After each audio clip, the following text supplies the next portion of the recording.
Hi, welcome back to the Nourishing Roots channel, where I show you how to love food, adore your body, become your authentic self, and ultimately reclaim your recovery from an eating disorder.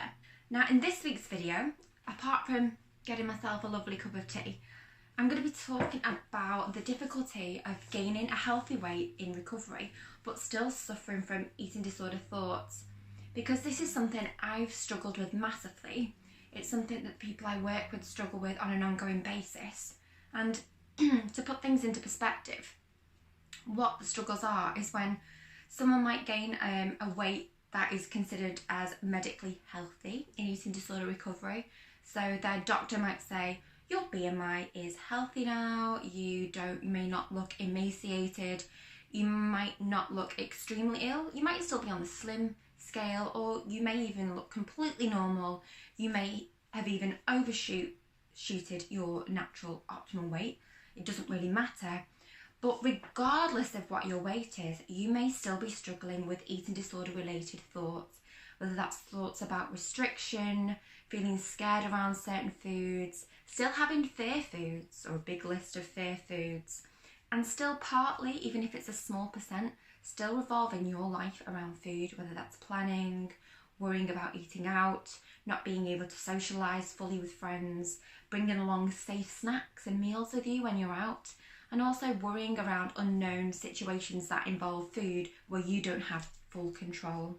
So although you may be physically classified as healthy, such as I was in a certain stage of my recovery, you might almost feel undeserving of moving further on in your recovery journey, because you almost feel like, well, I'm here now, I'm healthy, and my body looks fine, I feel more energised. So in reality, why do I need to even focus on recovery? Well, the big answer to that is we always need to focus on recovery if we still have eating disorder related thoughts. And the way I put this into perspective for people I work with is that if you were suffering from something like anxiety or depression, like regardless of what you look like on the exterior, the reality for you is that inside your mind, you are still struggling. So a doctor wouldn't turn that person away and say, you know what, you don't look like you're depressed, so I'm not going to give you any medication for that. I'm not going to give you any treatment suggestions for that.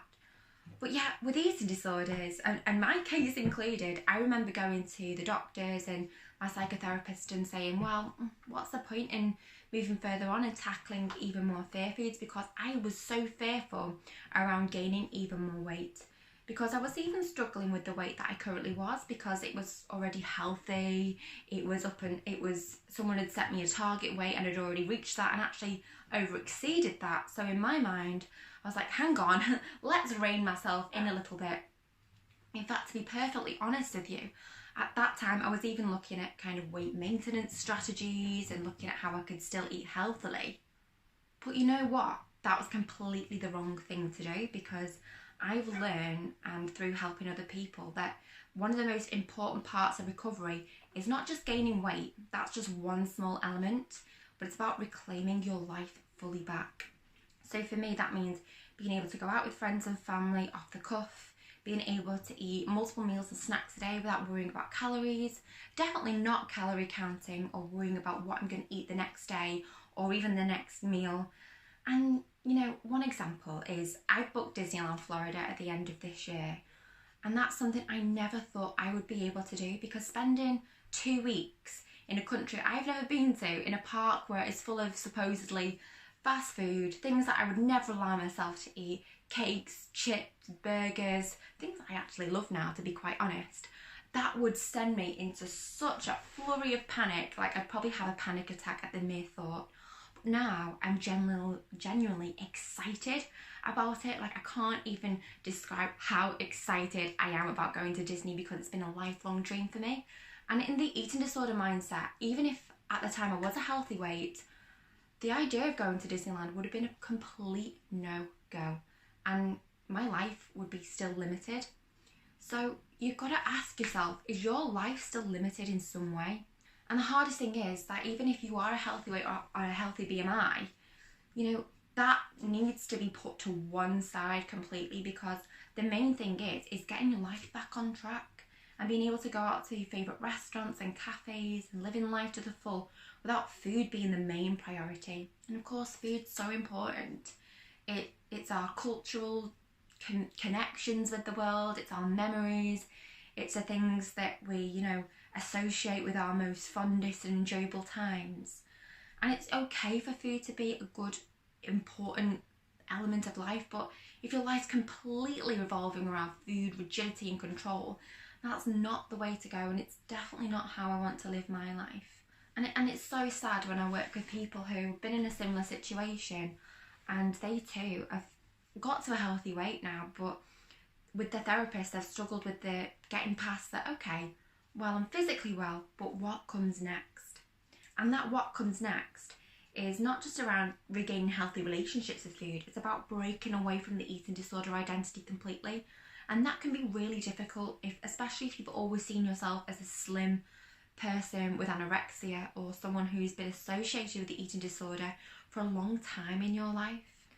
But reclaiming your true identity back is not only fully possible, it's essential, and it can easily be done just through a small few things that you can incorporate into your everyday or weekly life.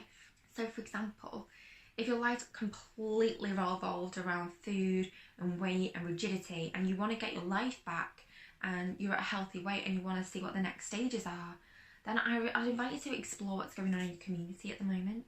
There's some voluntary things you could get involved in. Maybe you could take a break from your current career and try something completely new. Do something off the cuff, like what's your bucket list? Before your eating disorder, what are the things that you wanted to tick off in life to do?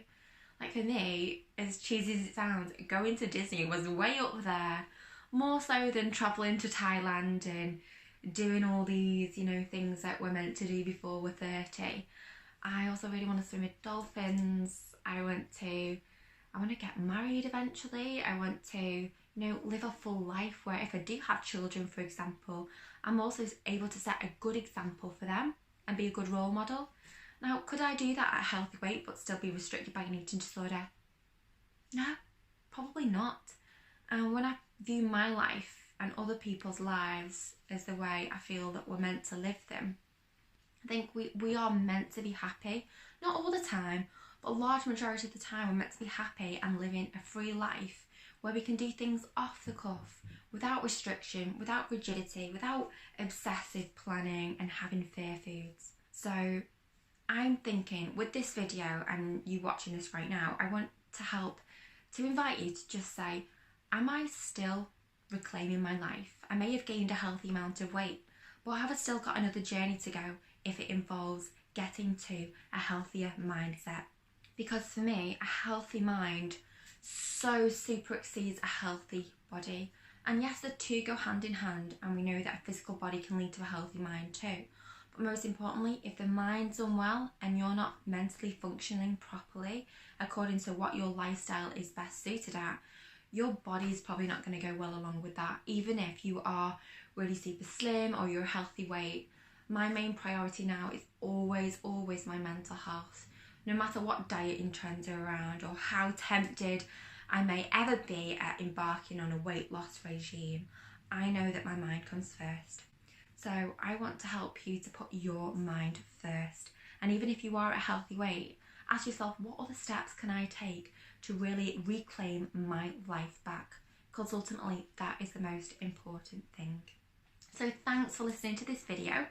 I'm now going to finish on a lovely cup of tea with a nice little snack of some biscuits and some chocolate brownie bars. Lovely. And in the meantime, if you want more information about Nourishing Roots, you can visit my website at www.nourishingroots.com. I also have a published book around reclaiming recovery and also shares an insight into my journey and how you can develop more compassionate relationships with food. I also have now just launched an 8-week online course for eating disorder recovery and living a more compassionate lifestyle on my website. And upcoming, as a sneaky little preview, I am just working on a new book at the moment that's all about gaining weight but ultimately reclaiming your life in eating disorder recovery. So if any of that sounds of interest to you, please just visit my website or comment down below on what you think about this video or anything you'd like me to do. You can also just contact me personally via email or Instagram, any of the channels that you see on my website. But in the meantime, most importantly, all I want you to do for this next week is to have a fun time and start placing your life back on the menu. So in the meantime, it's a goodbye from me. Have a fab week to you, and hopefully I will see you soon. Bye bye.